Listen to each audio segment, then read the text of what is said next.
mechanisms of breath. We have like your autonomic breathing, right, which is just if you're not thinking about breathing, it, just when you're sleeping, right, your body's doing it for you to keep you alive, right. Those gears are turning, breath is pumping. But then you have conscious control, right, pranayama, conscious control of your breath, right, that actually switches to a different process in the brain. Yeah. So now you're tapping into, the cerebral cortex, into, turning on things in your brain that aren't normally there. So it's an entirely different type of breathing. Conscious, active practice. Yeah. And that is very different within the body. So, like, if you've ever noticed, we're talking about, like, it can help, anxiety, fear, depression, those kinds of things. But notice how it gets out of whack when you do feel those things and you're not consciously aware of it. You know what I'm saying? Yeah, what happens when you're scared, depressed, anxious, you're crying, you're in an emotional state. You ever seen a little kid cry? I did. I tried. Shallow he didn't want to. Yeah, like those. And so any stimulus that's going to change what's going on, so like I said, a fear response, an emotional response, a sexual stimulation, you know what I mean? Somebody touches your wiener and you start breathing real shallow, the party's going to be over real quick. But if you learn how to regulate your breathing, you can party all night long.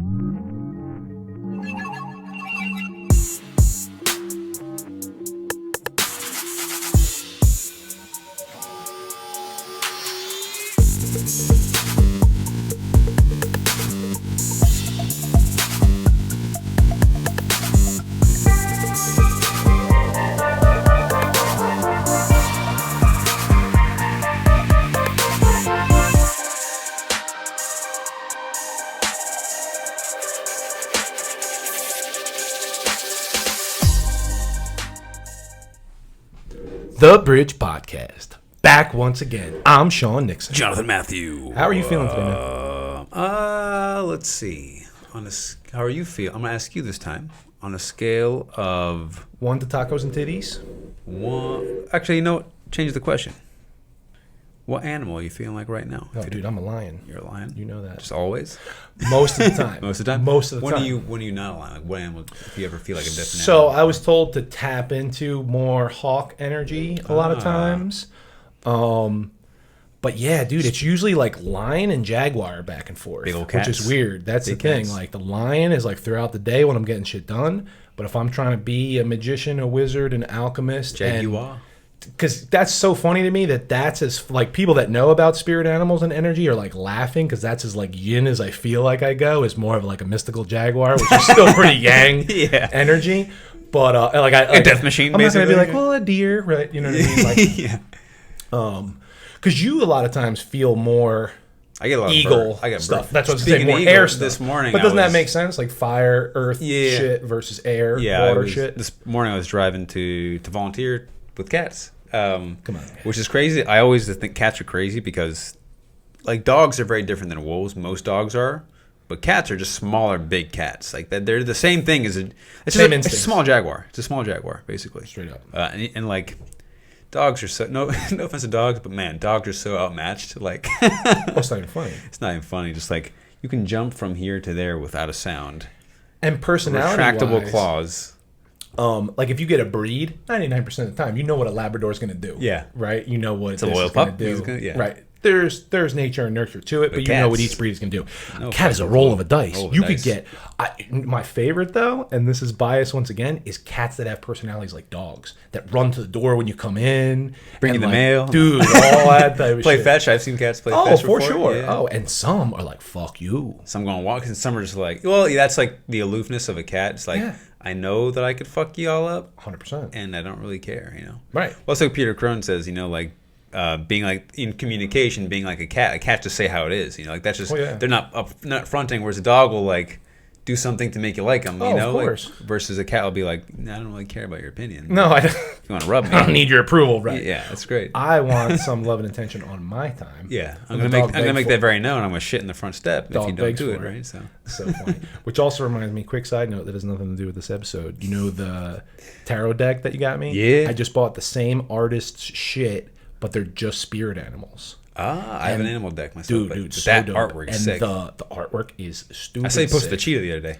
Yes, the art is stupid sick, and the suits instead of the cups, wands, instead swords, of the cups, wands, swords, pentacles as the tarot suits. It's fucking earth, wind, air, and fire. That's So you get birds, land animals, desert animals, and fucking aquatic animals. Well, what I didn't say was, I was driving to go help volunteer for the cats, and then I saw an eagle flying across with a big old fish in its claws, which is pretty sick. The first time I've ever seen that, like I've seen snakes several times. I've seen one dive on something, but a big fish is dope. Like a big old fish, just like dead in the claws, man. Like that's insane. Love it. And springtime too, probably plopping that into the baby. Well, they have that little nest near us, right down near Princeton University. So good. So we're going with the eagle and the lion, or the hawk and the jaguar today. You and I. Eagle, lion. Eagle and the lion. Oh yeah. All right. So the eagle and the lion are bringing you today a breathwork episode. We already did 3 episodes on meditation, and you'll see why, because they go together. What is breathwork? Breathwork is a conscious control of the breath to regulate the body's energy, okay? This is a separate practice from yoga, meditation, exercise, but it's a key component to each one, okay? Prana is your life force energy, okay? The breath is the bridge between the mind and body, okay? It is what you have control of to regulate all your otherwise autonomic nervous system functions. Prana, if you look, in Eastern, like people already consider India as the Eastern, but like Eastern, like China, we're talking about Super here. East. Super East.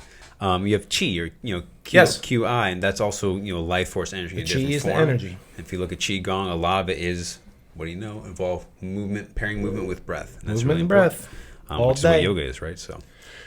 So here's the thing, you're doing it no matter what throughout the day. You're breathing and you're moving. But if you're more conscious of it and know the keys to the universe of the certain positions that you can be in, you can optimize these to your limitless potential as a human being. I love this shit. Because this is what you got. You got a prefrontal cortex attached to a nervous system down the spinal column, energy centers, glands, and chakras, and you're just a time traveling monkey, dude, at the end of the day. Monkey energy. That's good too, So pranayama, one of the limbs of yoga you can expand on, is your breath control. So prana is the breath, which is your life force energy.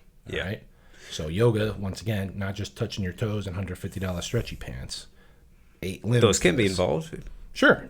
But it's really, we have 8 limbs of yoga. The third is asana, which is our physical practice, which is what people think is the bulk of it. But again, really just 12.5% of what all of yoga is. And the next level, or next limb up rather, would be pranayama, and pranayama is technically supposed to be done once you've mastered asana, but really what that I interpret it as in a individual practice, once your body is physically primed to be in the state for meditation, move to the next then you can, right? So but you don't forget the other things. Exactly. It's layers. All connected. It's all connected, baby. All connected. Limbs. They're all limbs. So that fourth one, really what pranayama is meant to do is advance you to dharana, which is the next limb, the 5th limb, which is really intense focus.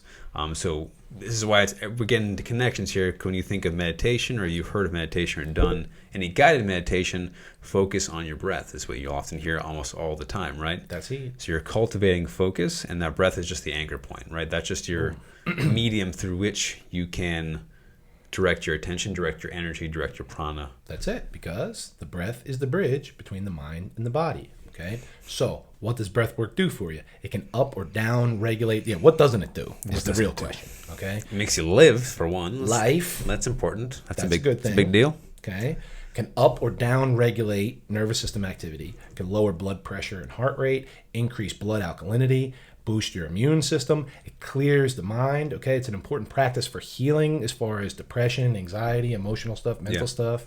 It lowers stress, increases fear response, or decreases fear response, increases love and gratitude, helps you sleep, helps your digestion.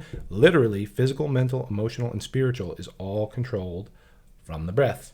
And, there's 2, you think of breathing, it's like you do breathing all the time, whether you're aware of it or not. Right. So there's 2 kind of mechanisms of breath. We have like your autonomic breathing, right, which is just if you're not thinking about breathing, just when you're sleeping, right? Your body's doing it for you to keep you alive, right? Those gears are turning, breath is pumping. But then you have conscious control, right? Pranayama, conscious control of your breath, right? That actually switches to a different process in the brain. Yeah. So now you're tapping into, the cerebral cortex, into, turning on things in your brain that aren't normally there. So it's an entirely different type of breathing. Conscious, active practice. Yeah. And that is very different within the body. So, like, if you've ever noticed, we're talking about, like, it can help, anxiety, fear, depression, those kinds of things. But notice how it gets out of whack when you do feel those things and you're not consciously aware of it. You know what I'm saying? Yeah, what happens when you're scared, depressed, anxious, you're crying, you're in an emotional state. You ever seen a little kid cry? I did. I tried. Shallow He didn't breaths. want it. Yeah, like And those. so any stimulus that's going to change what's going on. So, like I said, a fear response, an emotional response, a sexual stimulation. You know what I mean? Somebody touches your wiener and you start breathing real shallow. The party's going to be over real quick. But if you learn how to regulate your breathing, can party all night long. All right, and get rid of fear, increase love. Helps lower depression and anxiety. And that, as it relates to meditation or cultivating presence, like the breath is always happening right now. Like that's one thing that's always happening. You're not always sitting down. Your eyes aren't always closed. But the breath is always happening. Right? It can't not happen unless you're doing a challenge. Or you're trying to hold your breath for 25 minutes, like the world record holder. Which we'll get to that. Which is kind of crazy. There's breath holds. It's part of breath work. So we can talk real quick about the 4 parts of breath. Inhale, a hold at the top while you're full of air. And exhale, obviously, but there's also a hold at the bottom. Yeah, so inhale, exhale, and then types of retention at the top and the bottom of those.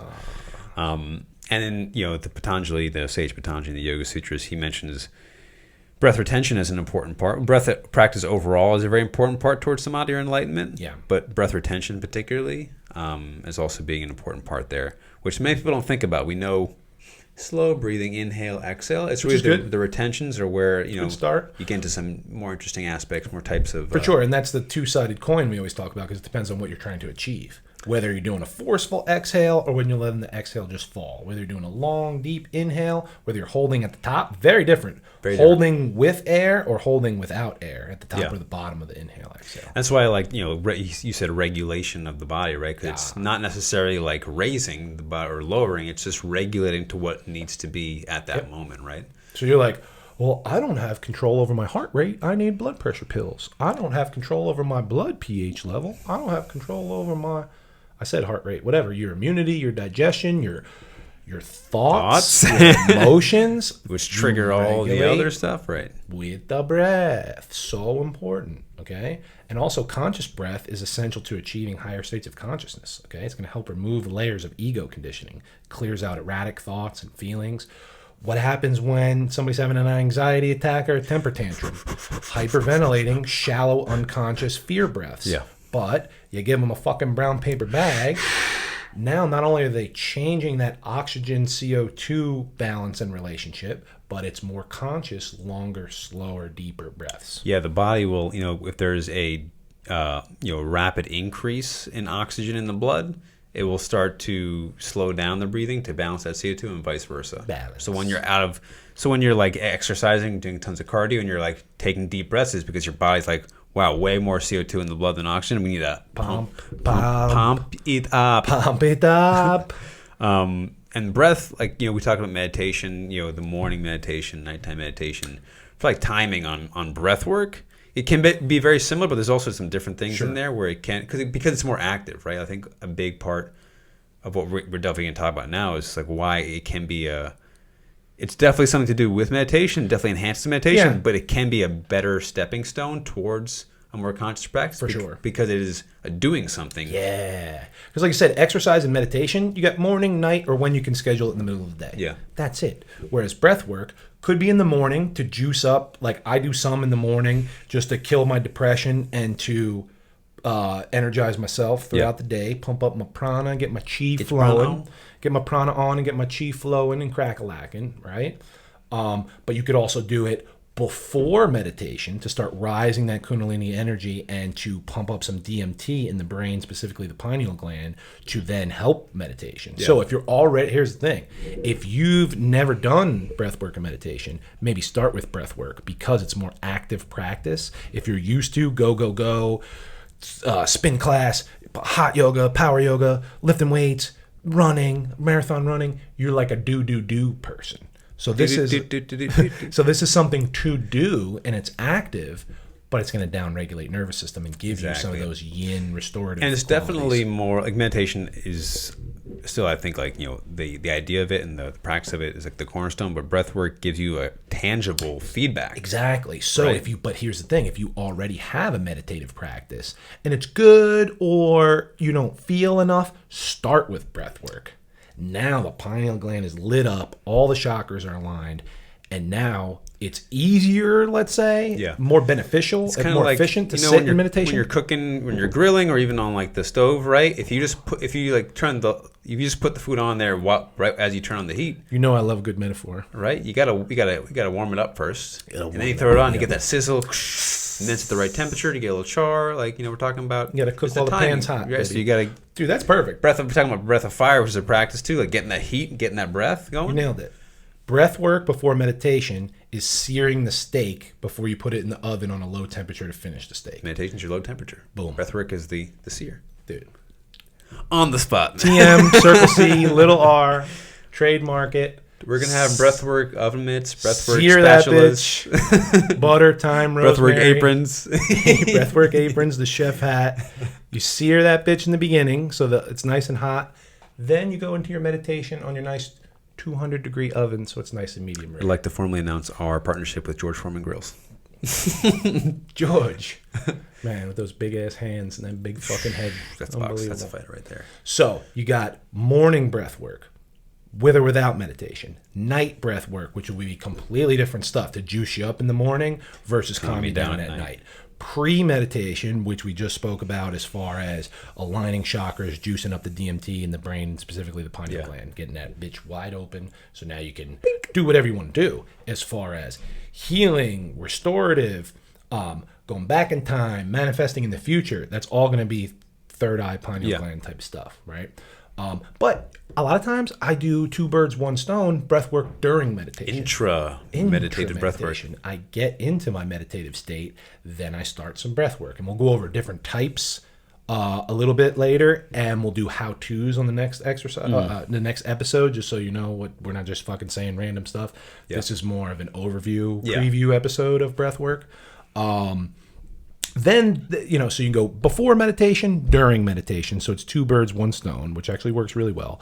Then you can do throughout the day. If you feel an anxiety attack coming on, if you feel a Hulk rage monster attack coming on, then I don't really have anxiety. I'm not worried about the future. I know my future's perfect. I know I'm amazing. I know I'm the best, right? But sometimes I start turning green. The green monster. And that's not cool. So that's when you can do a little breath work.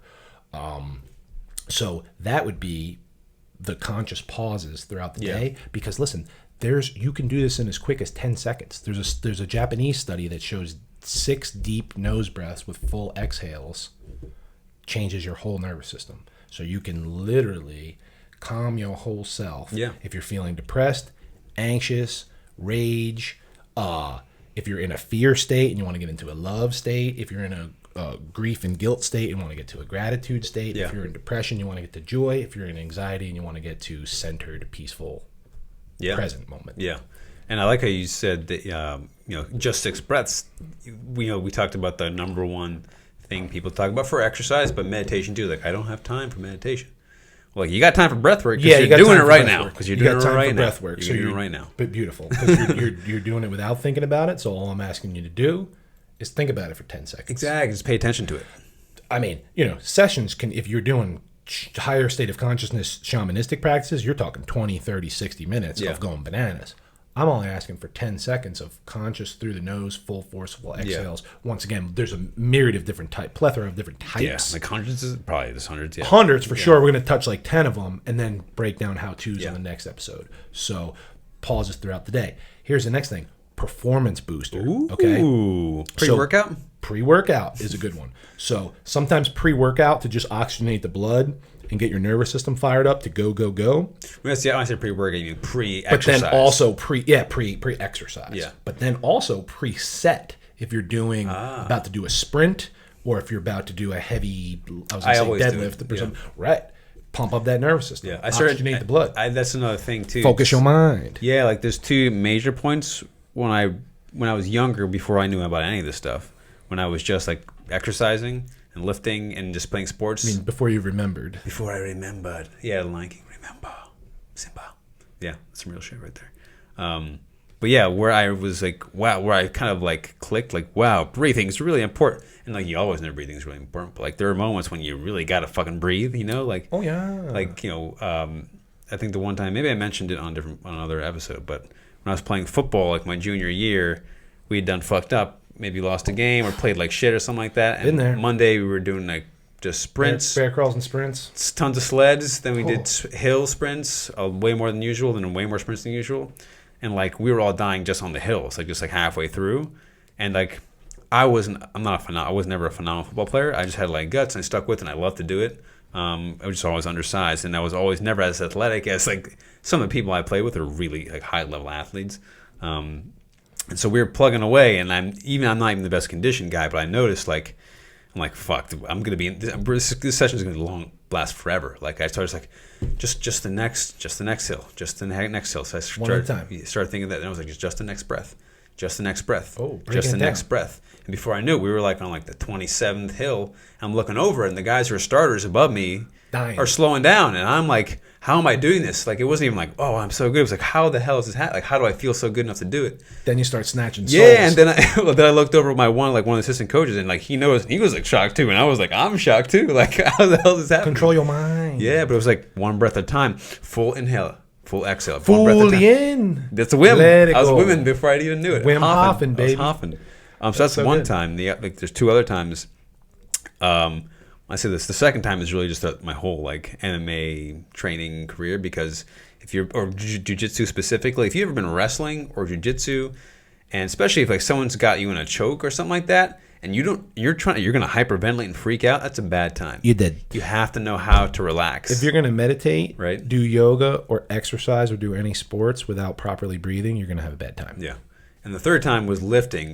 Was you just talked about pre-exercise, where I was doing like a heavy front squat, like when I was training.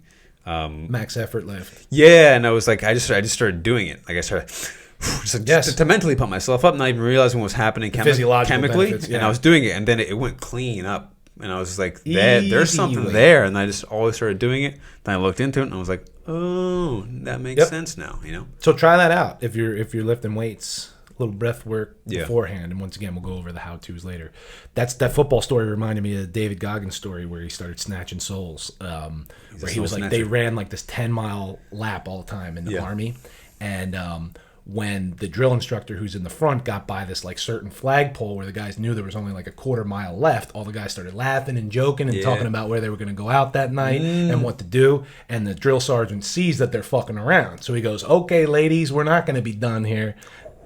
And kept going. And they let their guard down and let their mental game drop. And they were like, fuck, we got to go more. And Goggins goes, oh, this is where I take over. He goes, I'm not the fastest. I'm in the back chugging along. But now I'm passing dudes, talking shit the whole time. And he goes, that's when I start taking fucking souls. Conditioning's important, guys. Mental game. The whole thing is mental conditioning. And he's passing people talking shit. And that's just motivating him to keep going. It's the same amount of miles. And he's still the same lesser athlete than these guys. But now he's passing them. The mind. Control your mind and your breathing. Master your mind. Everything. All right. So where are we at? So that's physical performance.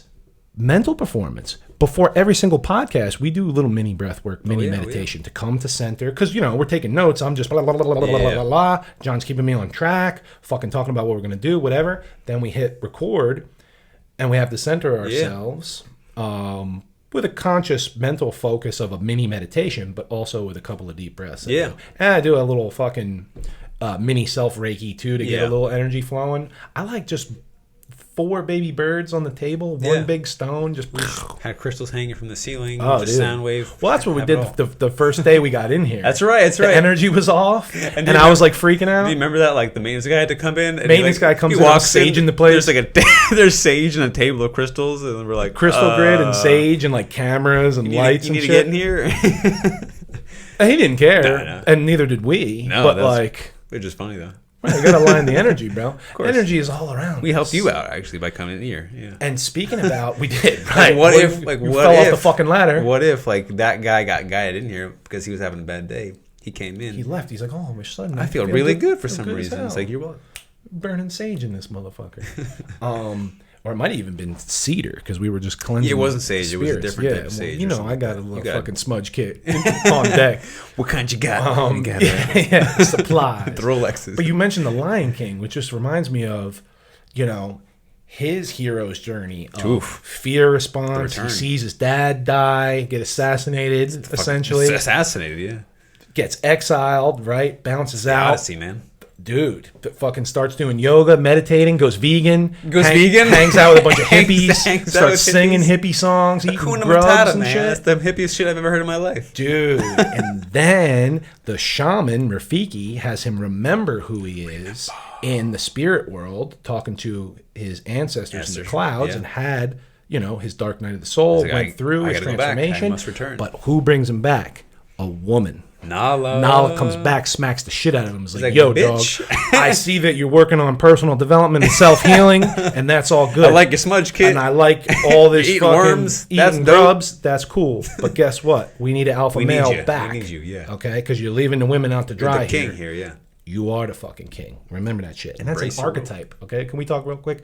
King does not wear a crown and lead over A king does not peasants. lord over it. No, it's quite the opposite. The real king is the servant, and you are only the king of your own personal. I'm going to look it up because kingdom. I don't want to screw it up because I Yeah, love please. this book so much. Yes, all the archetypes, because we're going to do an episode on that too. Well, I'm going to go Lao Tzu here. A leader is best when people barely know he exists. When his work is done, his aim fulfilled, they will say, we did it ourselves. Oh, that's the best. That's the best. Because is this Eleanor Roosevelt, my girl, where she's like a real leader? Oh, I messed it up already. Has people believe in themselves, like a shitty leader has people believe in them. It's And motivation a versus great inspiration. leader, Right? yes, a great leader has people believe in themselves. Yeah. That's a big difference. Because, dude, in all tribal cultures, there's no rigging of elections and this guy's the best and billionaires There's an and acknowledgement politicians. of like this right, is but wise this elder. is wise elder. And trust him. it's always the guy that doesn't volunteer. The guy that wants to be the leader, they're like, no, not him. You've been selected. You've been chosen. selected. And he goes, damn it, I got to do it. And they're like, yes, we That's the need guy you want. That's the guy you want. right? The guy who wants the power. You don't want anybody who wants power, and that's the problem. We're all in. And that's the thing. And the only power you have is over your own kingdom or queendom inside yourself. So and that's what the king and queen archetype is. So if somebody wants you to lead them, they recognize that power within you. That's the point. So when people are like, oh, hey, yes, queen, or hey, what's up, king? It's not that you have a crown and you're lording over people. Yeah. It's you're a servant to the people by being fit for service yourself Yeah. and working on your inner kingdom. You're worthy of leading us. Worthy. Worthy. Okay, that's how that shit works. So, Lion King, all movies. There's stories and metaphors within all. Oh, yeah. We like the songs, da da da da da. Yeah. But guess what? There's big lessons in there, and it's the same story over and over and over and over. And I talked about, I just mentioned briefly, like motivation, inspiration, which is funny. I know where you're going, and I'm excited. This is like this came to me like 5 years ago. A blessing from the Lord. It might have been like post trip psychedelic experience, well, that I think, helps. or during meditation. I don't even remember which one it was. Two good ways to get some digital downloads from the universe. For sure. But there's a couple different definitions. We were just talking about. I was mentioning my one friend who does yoga. He has and people just in general. I have friends who have accents. And English is such a weird language because one word can mean like 6 different things. Same word. And so you're just like out of like I don't know how the people who learn English and learn it well from different languages, like applause to you because I can't imagine trying to learn this shit right now, especially with all the idioms and all that kind of stuff like that. But multiple meanings. We did that. The series, right? Oh yeah. It ain't how they say it is, but it ain't how they say it is. Inspire, right? You think of inspire, it means to ignite. What that really means into the divine sense is ignite inspiration, ignite this divine sense of Inhale inspiration. Yeah. But inspiration also means you have to breathe in, right? So to pull in, that's inspiring. So do you think there's maybe a coincidence between being inspired and inspiring? Whoa. I don't think so, right? Think about that. On the opposite, we have expiration. Expiration actually means to exhale, to breathe out. And expiration also means to come to an end, right? So you got multiple meanings going on there. Breath cycle. I was going to say, it's like a triple bridge. So the breath cycle of breath is inspire and then you expire, right? So while you're alive, That's a cycle, during the or breath inhale, count. you're inspiring others, right? And then before you expire. Expire. And then it happens again. And then And you have it again and again and again forever. Just like we talked about the breath being like an infinity loop, right? You inhale and exhale. You live and you Inhale die. and You exhale, live right? and you die. And you So inhale and you inspire exhale. before you expire. Inhale before you exhale. Ignite inspiration within others before you come to your end. That's the most profound thing you can do, right? That's why you're the best in That's the business. That is life. Life. I love it. So once again, life, force, energy. Breathing is a big deal. And you're like, well, I don't. So, but how-tos real quick. Not even in detail. But the first thing is becoming aware of your breathing. Because we First talked step about of that everything. during meditation, is become aware of the breath, breathe through the nose, whatever. You should be breathing through the nose throughout the day. Okay? Your nose is for breathing. Your mouth is for eating. That's it. All right? You got 7 holes in your damn cranium. These 2 holes are for breathing. Coincidence. 7 again, that number keeps coincidentally popping up all over the place. So your first step is to become aware of your breathing, that you're not mouth breathing and you're not shallow breathing. Yeah. You're consciously breathing through your nose throughout the day, okay? Then the next step is learning how to use the diaphragm to pull the air into the belly. Not necessarily into the belly, but the cue would be belly, chest, neck. Yeah. So let's go on the side bridge of diaphragmatic breathing. Okay, so most people are breathing shallow with neck, chest, and lungs up here, right, with the mouth. What I want to do is slowly and deeply sip in air through the nose, filling up the belly first. Think about like a pitcher of water, filling up from the bottom to the top with your diaphragm. That's I don't want to say hard practice, but if you've never done it before, it's tricky stuff. This is how I've always thought of it since it happened, but it's like a reverse gravity bond where you pull down, right? And then the air draws down and in, right? So what happens with chest breathing, right?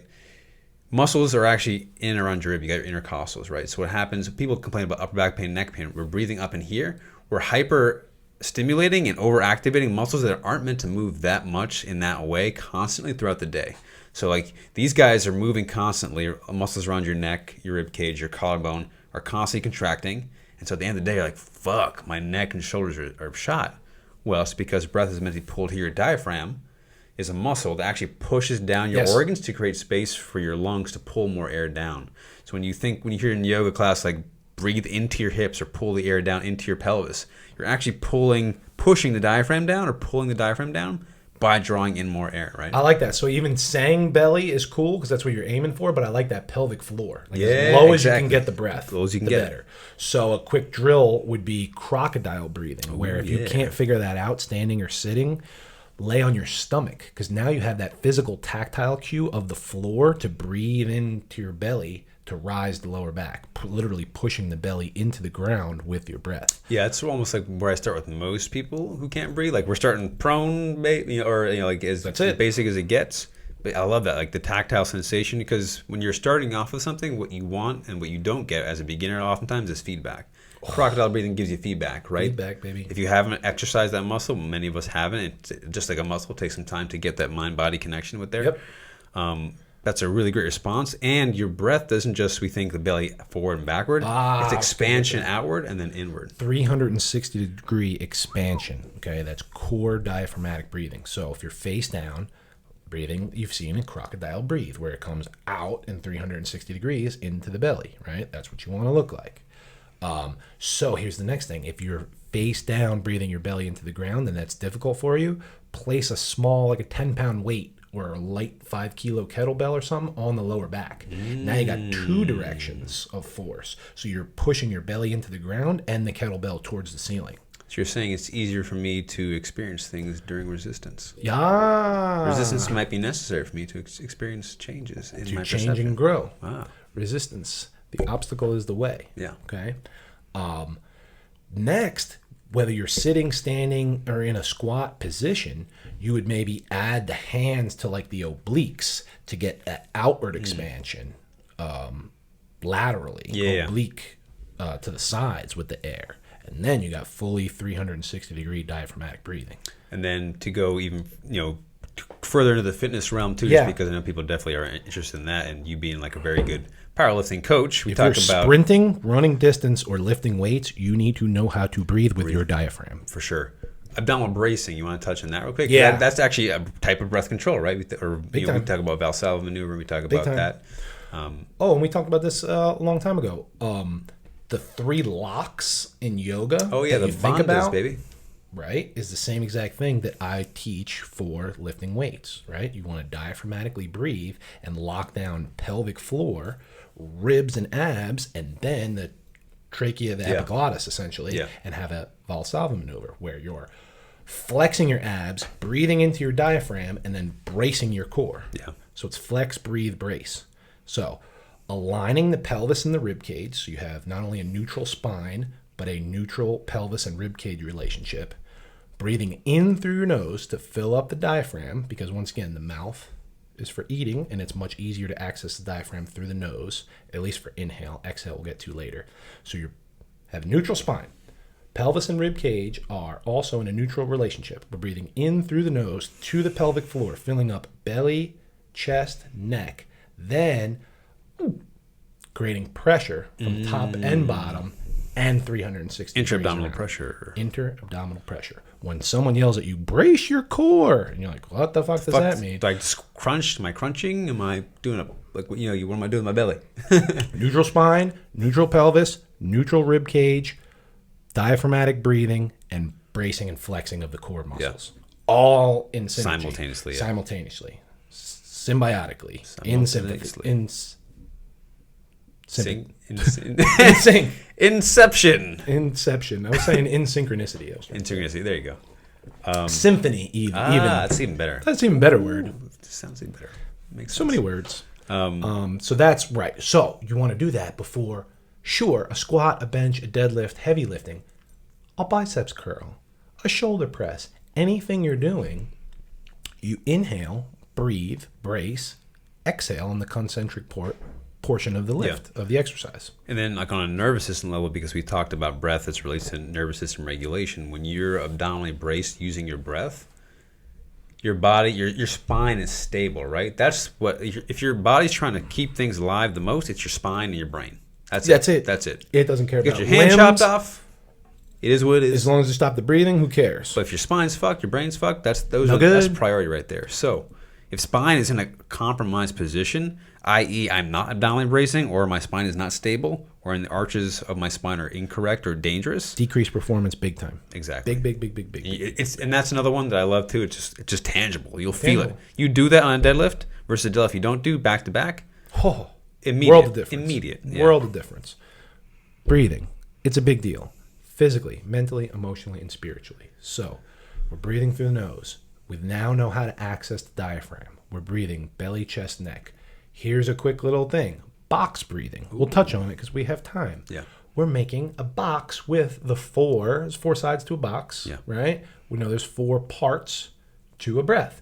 4 seconds. It's 4 to 6 seconds. So we'll start with 4 and you can progress. So we'll talk about 4 seconds. 4-second inhale through the nose, filling up the belly. 4-second hold at the top while you're full of air. 4-second forceful exhale. And then 4-second hold at the bottom where your lungs are empty.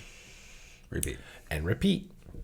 Let's call it 4 rounds. That will change your whole life. Oh, yeah. That switches on parasympathetic nervous system, will help you rest, digest, sleep, get rid of stress, get rid of depression, help you fall asleep. Bro, if you're laying there counting sheep and there's pinball machines going off and monkeys jumping on the bed in your head and you're just staring at the ceiling, I can't sleep, and you're going over old thoughts and fucking this old conversation, I should have said this, I should have said that, writing full conversations in your head, and then I'm going to say this, and then I'm going to say that. I have some Oscar-winning movies in, in your head. In my lifetime, bro, I have some ridiculous fucking Saving Private Ryan in your head. And I cast different guys, like some movies. All right, run it again from the top. All right, you're fired. Get Denzel in here. Dude, Tom Cruise and shit. Get Denzel. Cut, you're fired. Get out of here. Run it again from the top. And you're like, then I said, fuck you. And then, okay, start it from the top. And now it's 2 a.m. and you're tossing and turning. Or you can do some box breathing and breathe in through your nose, down regulate all that nonsense. Because now you're consciously focusing on the breath. One thing. Yeah. And you're counting and you're thinking, but you're thinking only about the breath.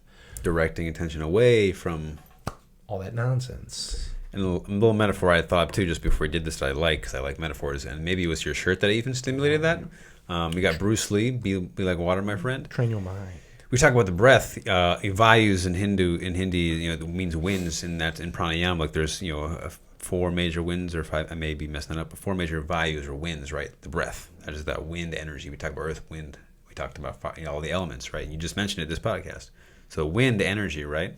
If you imagine your mind is kind of like the ocean, right? Always kind of in perpetual motion, just kind of moving, but dictated a lot by the wind, the currents of the air. Big time. Big wind currents create big waves in your mind, right? Still wind creates still waves in the ocean. I like that. There's a time and place for both of those things, right? Yes. And there's a natural occurrence, and it's a rhythm of it. There's a synergy of that breath and that mind, that body and that mind connection of the waves, right? Yeah, and the waves come and go, just like the breath. And even it can even simulate that with emotions too. Is the ocean is emotional energy. The water, we think of emotions, right? That wind can help control that. That wind can help direct that, right? So good. I always think about energy when I think about water. It's the greatest. It has the biggest range of frequency and stuff. That's why you always get like ideas pop in your head in the shower and shit like that. Shower because thoughts. the energy of the water. You ever see Einstein said he did more of his work in the bathtub than sitting at the desk writing, because that water conducts electricity and gets your brain moving. Oh yeah, because everything is energy. Water's cleansing energy, man. Literally is, and you're getting downloads from the universe. That collective consciousness tapping into source. And the only way to do that is meditation. And the only way to do that is regulating your breathing. Breathe, baby. Okay? Breathe. So if you want to do yoga, if you want to run, if you want to lift weights, if you want to meditate, if you want to have good physical health, mental health, physical performance, or mental performance, you're going to know how to need to breathe. Yeah. Come on now. You can do it right now. Beautiful. Right now. 4 seconds in. 4 seconds hold. I don't want to do the full Wim Hof, so we'll get to that. So the Wim Hof method, right? And if you don't know about Wim Hof, it's worth looking him up. One of the most passionate guys there is, one of the most brilliant guys there is. His basic breath technique, and there's other ones, is basically hyper oxygenating the blood, where he doesn't even care if you go mouth or nose. He's like, breathe any way you can. Just get the air in. Yeah. And he's like, fully in, let it go. Fully in, let it go. So point being is, yes, getting as much sharp, deep inhales and shallow, quick, relaxed exhales to change that balance between oxygen and O2 and CO2, right? So then you have a way imbalanced oxygen in the blood. So now the brain is wide open and fired up. The muscles are fired up. And then you become superhuman. Literally. A little bit. Just a little bit. Doing anything, because then you're healing yourself. Then you're doing crazy feats of nature where you're resisting cold temperatures, probably hot temperatures, holding your breath for longer. So many different things. Okay. So, but the basic Wim Hof, I do through the nose because I always like through the nose. Hard, sharp inhale, soft exhale for 30 breaths. And at the top of the 30th breath, you hold. And then you can kind of pump the pelvic floor muscles to pump the sacrum, to pump that cerebral spinal fluid and the kundalini energy up. And next thing you know, you higher than a motherfucker on life. After that hold, it's a tangible. Dude, it's too much for me sometimes. Not too much, but it's intense. You feel it. Dude, tingles in the hands. Brain is on fire. I got like a laser beam out my forehead. I'm fucking connected to the universe out the top of my head. Crazy. And a couple of rounds of that. Crazy. Fully in, let it go. 30 times more oxygen. And you have to say it in that accent too. That's because he's the man.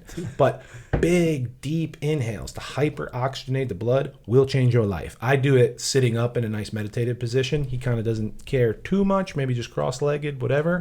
Like, he doesn't care about how you breathe. He just wants you breathing. Which is a great good, start. Which is good. That's great exactly start. when to be. Great start. Which also reminded me, I don't even know the name of it, but I've done 11, 16, and 21, where you do a similar all the way in, all the way out. So as much as you can get in till it hurts, no hold really, but forceful deep exhale for 11. And at the top of the 11, you hold it. Then same thing to 16 and hold it. Then on 21, you're really holding it and really pumping the pelvic floor muscles. Numbers. Dude, next thing you know, you are floating through the universe. Never mind. They're odd 21's numbers. not. Some kind of numbers. But then you're flying through the universe. All right? Which even a regressed version of that, and this one is box breathing I like before sleeping. The Wim Hof I like before meditation or before like a deadlift or some exercise.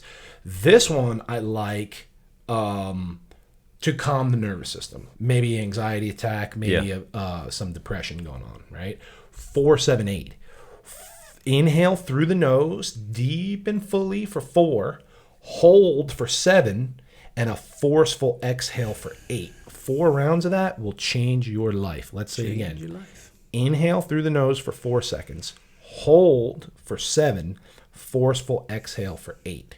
4 rounds of that will change your entire nervous system and chemistry and body chemistry. Yeah, and just in general, having a longer exhale than an inhale will help stimulate yourself into a parasympathetic state. The rest and digest parasympathetic. The only states where you have a longer exhale than you have an inhale are when you are in those states, right?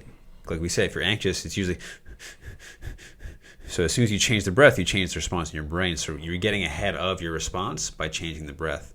And similar to, so kind of the opposite of Wim Hof in yoga, we have the Kapalabhati breath, the skull shining breath. Yes. They call it skull shining breath because you're shining up it feels that like chakra, baby. You're getting that one it pumping. feels you're shining. So instead of, so you're actually sharp exhaling, and the inhale is kind of a natural Soft response. and naturally. So it's a kind of a, and if you can't see my belly, but I exhale, it pulls in. Yes. And just naturally, because of pressure, air pressure, Pops out a little bit. You're not forcing the inhale. Nope, there's no inhale. It's just focusing on exhales. Hard forcing exhales. exhale. And it's a lot of work because It's so much. Here's all the thing. abdominal muscles. It's called breath work for a reason. This is work. It's not called breath relaxation. It's not called breath chilling. Breath couching. This is not breath couching. This is breath working. Breath All working. right.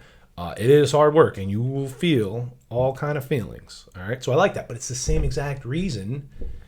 In reciprocal of the Wim Hof, instead of hyperoxygenating, you're just changing that CO2 oxygen balance in the bloodstream, and the chemistry of the body for a different reason. Chemistry's crazy, man.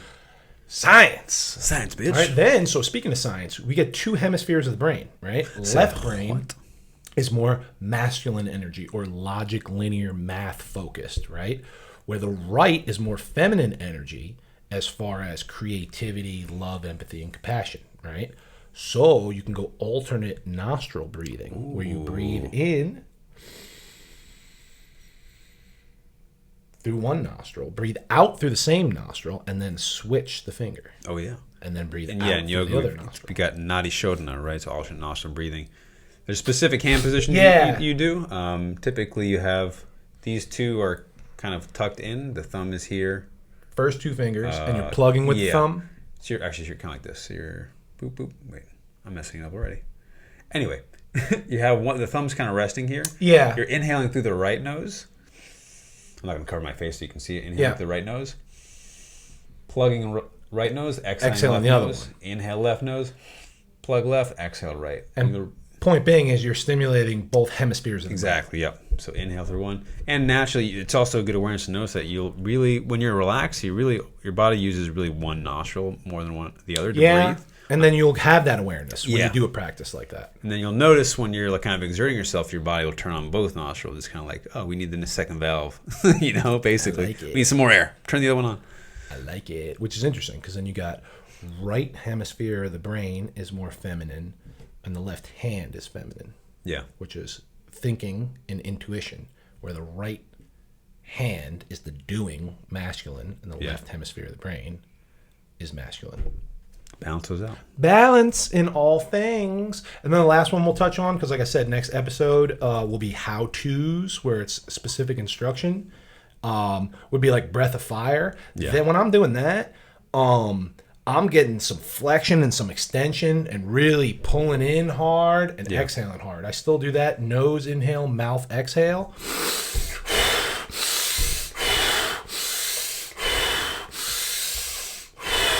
And that is working. So flexion and extension. Getting the spine involved. Getting the spine involved, the diaphragm, the abdominal muscles, and pulling that oxygen. I feel fucking great right now, dude. I fucking feel great. I tell you what. We used to do fucking whippets and all kind of stupid shit. Aim for the bushes. Aim for the bushes. Feel invincible. Dude. I do. I feel invincible right now. Running through brick walls. Dude, when was the last time you took a desk pop? The Juggernaut? What's a desk pop? The Other Guys. Fantastic movie. Too good. I remember my first desk pop. Hey, Bob, when was your first desk pop? June 3rd, 2008. So funny. Dude, when you get Will Ferrell and Marky Mark in the same room, magic happens. Good times. Right? Good times for everybody. Like I said, I like a Wim Hof or a breath of fire before my meditation. I do a box breathing before my morning meditation or sometimes at night. I am always aware of my breath as far as breathing through the nose.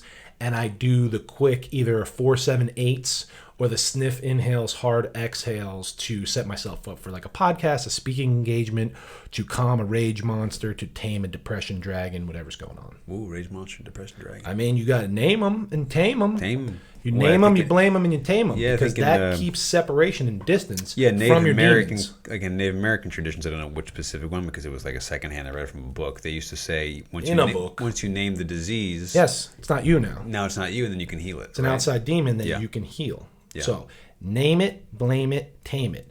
I am not depressed. I have a depression dragon that shows up sometimes. Depression Dan is my friend, and I can he's kind of a fucking dick. slay that dragon. I slayed Depression Dan, and maybe not Dan. Dragons are better. Yeah, depression dragon. Slay his ass. Because then it's outside you and you have some distance from him and you've separated him and you're not identifying. I'm depressed. No, you're not. No, you're not. You're not attached to I that. have feelings of You depression. have feelings and symptoms of depression currently, temporarily.